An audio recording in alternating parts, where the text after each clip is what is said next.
नमस्कार। मैं आपका मेंटर जो कि आपको अकाउंटेंसी पढ़ाने वाला हूं और अकाउंटेंसी पढ़ा रहा हूं आपको।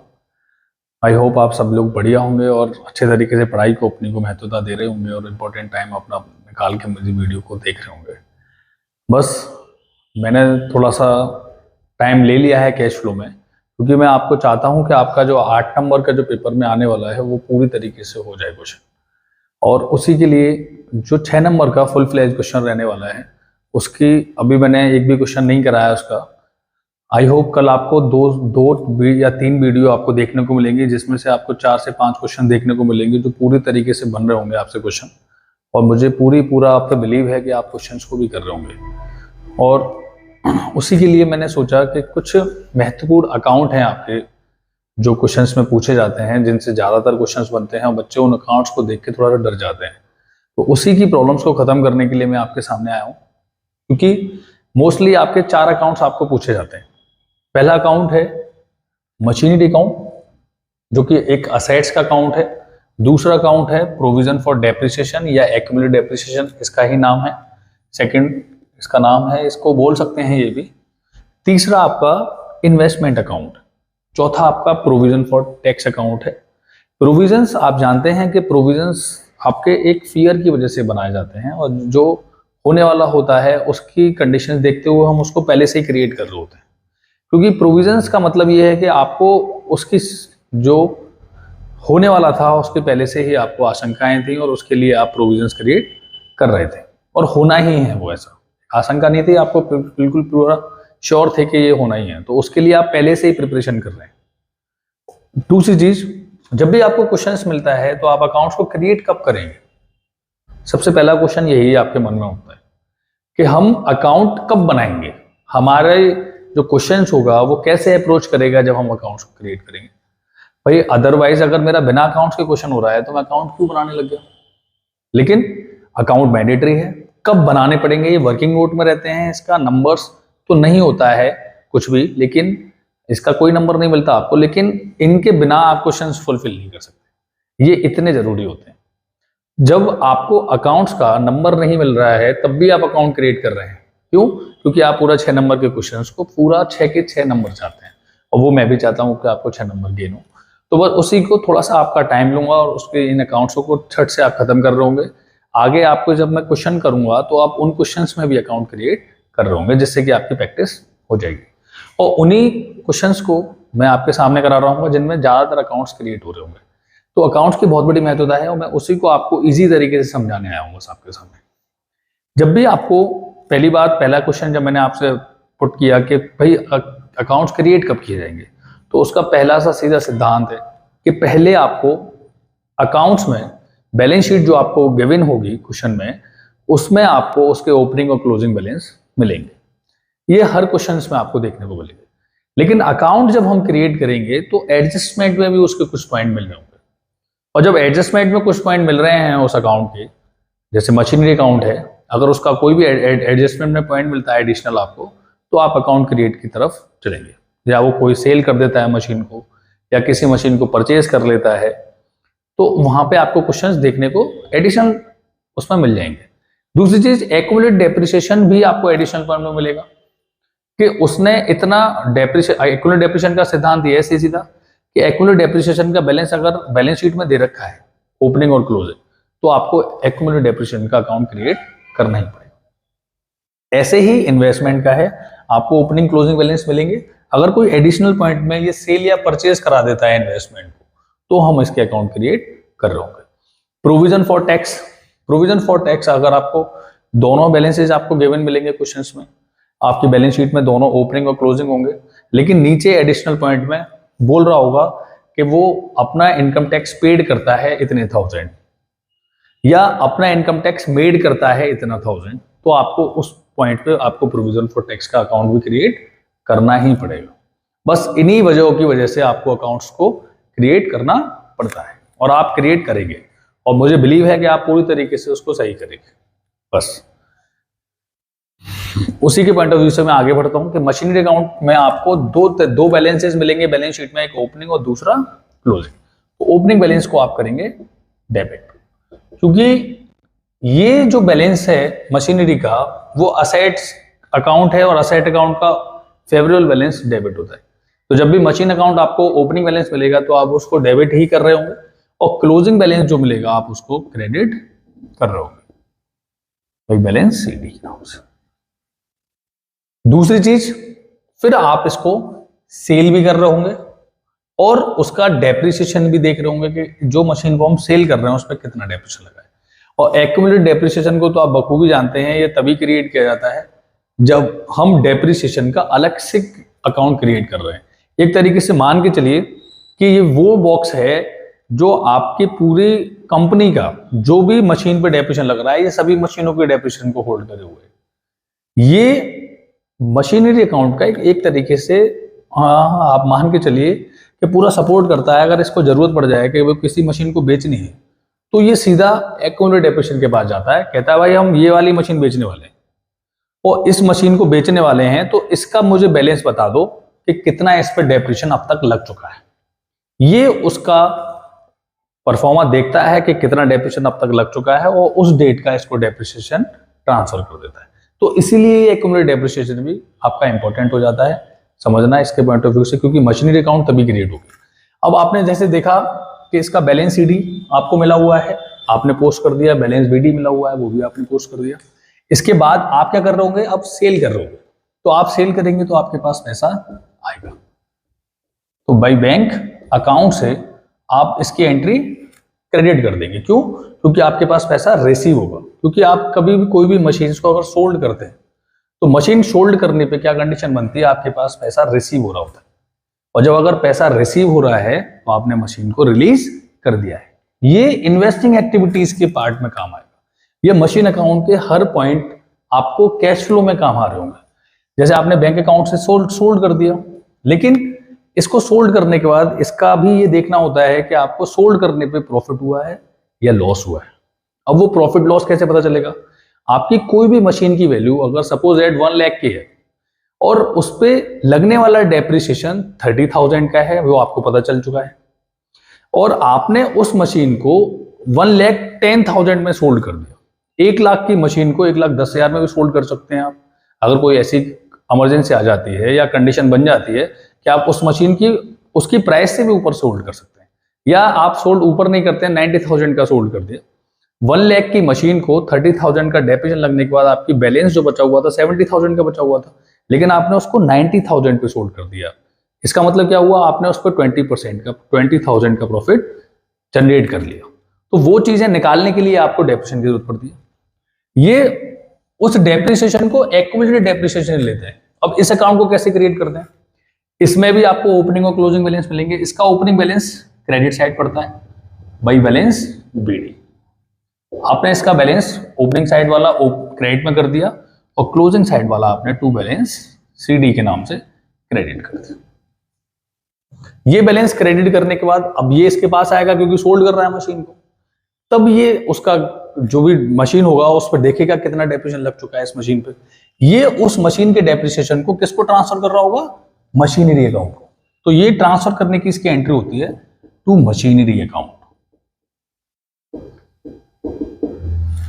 और ये उस बैलेंस को ट्रांसफर करके किसको बेच रहा होता है? मशीनरी अकाउंट को। तो मशीनरी अकाउंट अपने अकाउंट में इसके नाम को क्रेडिट कर रही होती है कि मेरे पास इसका डेप्रिसिएशन का अमाउंट आ चुका है। किस नाम से? प्रोविजन फॉर डेप्रिसिएशन के नाम से इसके अकाउंट को वो क्रेडिट कर देती। और इसको क्रेडिट करने के बाद आपको दो चीजें मिलेंगी, या तो आपको प्रॉफिट हो रहा होगा या आपको लॉस हो रहा होगा। जब भी लॉस होगा तो आप लॉस इसको क्रेडिट कर देंगे, loss on sale of machinery. आपने जो भी लॉस हुआ आपने उसको लिख दिया। अगर कोई भी प्रॉफिट होता है इस पे स्टार हेड बनाएंगे, क्योंकि या तो आपको किसी मशीन को बेचने पे फायदा हो सकता है या नुकसान हो सकता है, या ऐसा भी पॉइंट आ सकता है कि आपको ना फायदा होगा ना नुकसान होगा। तो ये बैलेंस फिर आपका पड़ेगा ही नहीं उस केस में। अगर ये लॉस होता है तो लॉस को आपको क्रेडिट करना है, और प्रॉफिट होता है तो उस प्रॉफिट को आपको डेबिट साइड पोस्ट कर देना है। Profit on sale of fixed assets या मशीनरी आप डाल दीजिए, क्योंकि ये अकाउंट मशीनरी का है। यहां पे आपका बैलेंस आ जाएगा। इतना काम करने के बाद कोई भी अब इस मशीनरी अकाउंट में कोई भी चीज नहीं बचती है, बस आप इसका बैलेंस करेंगे और मोस्टली आपका बैलेंस जो होगा वो क्रेडिट साइड का ही जाता रहो। क्यों? क्योंकि आपने सोल्ड भी यहां कर रखा है। अब सोल्ड करने के बाद आपका जो भी बैलेंस नहीं टैली करेगा, जो बैलेंस आपको निकालना पड़ेगा, जो भी बैलेंस आपको निकालना पड़ेगा, उस बैलेंस को लिखते हैं आप टू बैंक के नाम से। और आप ये मान के चल रहे होते हैं कि ये आपने परचेज किया है, परचेज ऑफ मशीनरी। ये आपकी बैलेंसिंग फिगर भी होती है, ये आपकी बैलेंसिंग फिगर भी होती है। इसको आप नोट कर लेंगे कि जो भी बैलेंस आपका क्रिएट हुआ है वो इस बैलेंसिंग फिगर से अपडेट हो जाएगा। उस बैलेंसिंग फिगर से आपको क्या हो जाएगा कि आपको पता चल जाएगा कितना बैलेंस आपने परचेज कर रखा है। यहां से आपकी जो परचेज निकल के आएगी वो भी आपकी इन्वेस्टिंग एक्टिविटी में ही रोल प्ले कर रही होगी। जो भी आपने यहाँ पे सोल्ड किया होगा वो भी आपका इन्वेस्टिंग एक्टिविटी का पार्ट होगा। जो भी आपने यहाँ पे लॉस हुआ है वो भी ऑपरेटिंग एक्टिविटीज का ही पार्ट है। जो प्रॉफिट हुआ है वो ऑपरेटिंग एक्टिविटीज का पार्ट है। ये यूज होता है ऑपरेटिंग एक्टिविटीज में। उसके बाद मशीनरी का बैलेंस कैसे निकलेगा? भाई आपने जो डेप्रिसिएशन था वो आपने उसको ट्रांसफर कर दिया।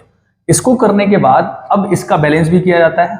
इसका बैलेंस आपने टोटल कर लिया और इसका बैलेंस टोटल करने के बाद जो भी इसकी बैलेंसिंग फिगर होगी वही बाई डेप्रिसिएशन के नाम से डाल दी जाएगी।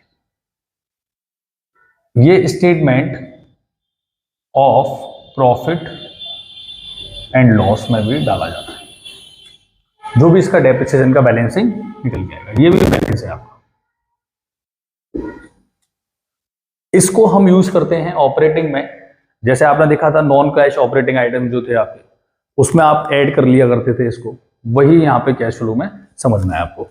उसके बाद ये अकाउंट बेहद ही आसान हो जाते हैं। ये दोनों अकाउंट अगर आपके इजीली समझ में आ जाते हैं तो ये इन अकाउंटों में कुछ होता ही नहीं अगर आप देखेंगे तो। और ये अकाउंट पूरा 6 नंबर के क्वेश्चंस आपको प्रोवाइड कर रहे हैं। बस ये छोटी सी चीज है। अगर कोई भी इसमें डाउट होता है तो आप मुझे नीचे कमेंट कर सकते हैं। मैं आपको और भी इजी तरीका आपके लिए लेके आऊंगा और आपको जरूर सिखाऊंगा इसको, क्योंकि ये अकाउंट आपको आना बहुत जरूरी है। क्योंकि कैश फ्लो में बिना इसके अकाउंटिंग के क्वेश्चन मांगता ही नहीं है कैश फ्लो। दूसरी चीज अब मैं आपको बताने वाला हूं इन्वेस्टमेंट। ये सबसे बेहद आसान है क्योंकि इसमें डेप्रिसिएशन लगता ही नहीं है। अगर आप कहीं भी इन्वेस्टमेंट करते हैं तो कोई इन्वेस्टमेंट पे डेप्रिसिएशन कैसे इंपोज होगा? आपने किसी का शेयर्स खरीद रखा है तो या तो आपको उस पर नुकसान हो सकता है या आपको उस पर फायदा हो सकता है। उस पर डेप कैसे लगेगा? नहीं लग सकता। तो हम ये मान के चलते हैं कि इन्वेस्टमेंट पे कभी भी डेप्रिसिएशन नहीं लगता है।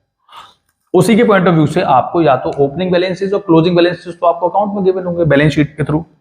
तो ये आपका ओपनिंग बैलेंस बीडी कर दिया जाएगा क्योंकि ये असेट अकाउंट है। और कोई भी असेट्स अकाउंट अगर होता है तो आप जानते ही हैं कि उसका फेवरेबल बैलेंस डेबिट होता है। तो मैं शुरुआत तो उसके डेबिट से ही करूंगा। उसके बाद उसका क्लोजिंग बैलेंस जो होगा वो बाई बैलेंस सीडी के नाम से मुझे उसको पोस्ट करना पड़ेगा। मैंने उसको पोस्ट कर दिया। अब इसके बाद या तो वो इन्वेस्टमेंट को खरीदेगा या इसको सोल्ड करेगा। सोल्ड करेगा तो उसका पैसा आपको मिलेगा क्योंकि आपने इन्वेस्टिंग एक्टिविटीज में इसको रिलीज कर दिया होगा अपने इन्वेस्टमेंट को और उससे आपने पैसा कमा लिया होगा। पैसा कमाओगे तो इनफ्लो होगा। सेम सी केस है। तो यहाँ पे आपको सेम जैसे आपका मशीनरी अकाउंट पे सोल्ड करने पे जब हम सेल कर रहे थे तो ये बैंक से पैसा आ रहा था, ऐसे ही इन्वेस्टमेंट पे पैसा आएगा जब हम सेल करेंगे तो भाई बैंक अकाउंट के नाम से इसको डाल दिया जाएगा। ये भी हमारा सेल हो जाएगा। अब इस सेल करने पे अगर आपको प्रॉफिट हो जाता है तो आप प्रॉफिट पोस्ट कर देंगे। यहाँ पे कोई भी investment profit on sale of investment.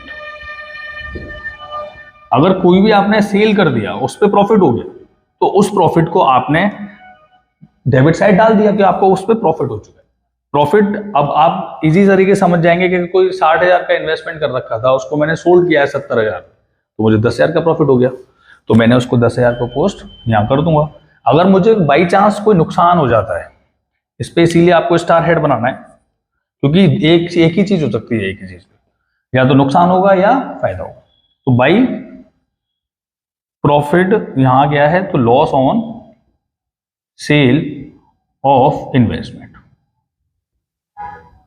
ये आपका यहां आ जाएगा। इस पे भी स्टार रेट बनाएंगे कि या तो आपको नुकसान हो जाएगा या आपको फायदा हो जाएगा। इसको जब हम टोटल कर देते हैं, इनका सबका टोटल हो जाएगा तो आपका क्रेडिट साइड का ही टोटल जाता है, और उस क्रेडिट साइड को बैलेंस करने के लिए हम एक एंट्री और पास करते हैं टू बैंक अकाउंट के नाम से। ये भी आपकी परचेजिंग एंट्री है, purchase of investment, purchase of investment.